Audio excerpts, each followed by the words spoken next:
there are some issues with the quiz that some of you guys are struggling with. The first one is in number 4, guys. In 4, sometimes the lines don't cross. What happens when you have a system of equations is everything's going to cancel out and you're going to end up with a false statement. Remember, in number 5 and 6, plug the numbers in and make sure they work. In problem number 7 up here, it says a rental car agency charges $12 per day.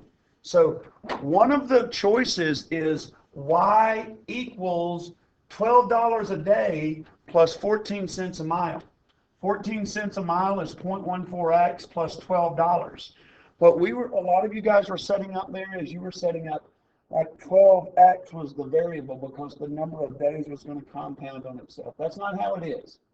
Another one charges, their daily charge is $15 a day plus 9 cents a mile.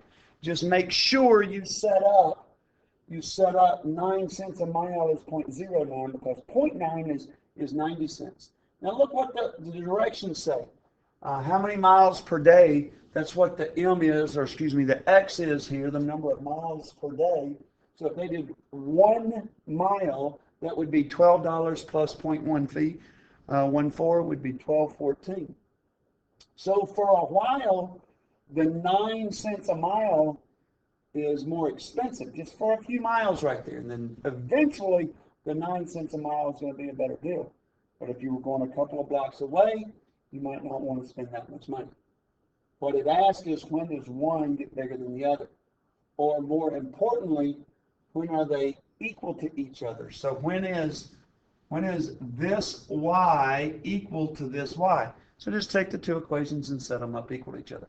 The drama club sold $1,500 worth of tickets, $12 for adults, so adults cost $12.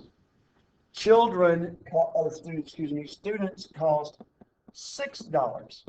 So you have two situations here. What you want to do is set up your two equations.